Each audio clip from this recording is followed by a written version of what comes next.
अपन गाँव रोज सुनता है तुम्हारी जंगल के औ का और तुम बड़बड़ सुनता ही मना लो सही में तोर कसम इहाँ ले जाके ते का करबे बापू इहाँ ले जाके मैं गाँव वाले मन ला बताऊं कि इसमें जंगल हमारे गाँव में जगह हो हर ये तिहार के दिन गाँव भर सब सकला हो और नदिया नरवा दरिया दरिया चारों को दी भीड़ लगा हो और जंगल जगह हो बने सोची मना लो बन्नी सोची है बापू बाबू जब तुम्हारो गांव में जंगल हो जाएगी ना तो देखिए जंगल में चिड़ै चिरकुन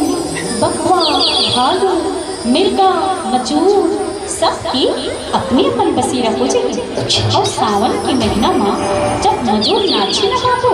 तो देखिए ऐसे लागी जैसे कान माँ वाँ सब नाचते भगवान करे ऐसे हो जाए हमारे गाँव में जब हमारे गाँव में जंगल हो जाए ना मना रो तब बहुला बुलाबो हमारे गाँव कसम से हाँ मना रो आप ही ना आपको बापू जरूर होगी वो दिन के अगोरा कर हूँ मैं जाता मना रो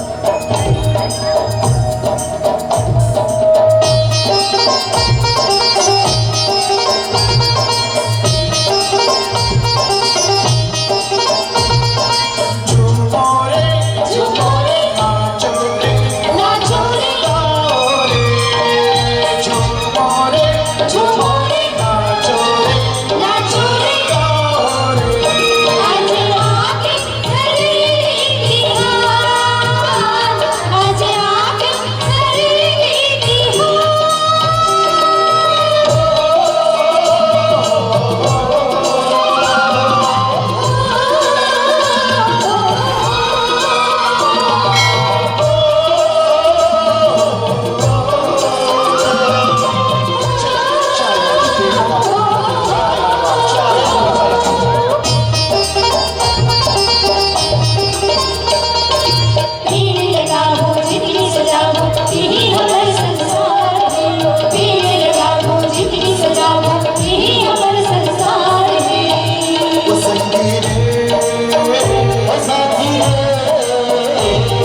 रे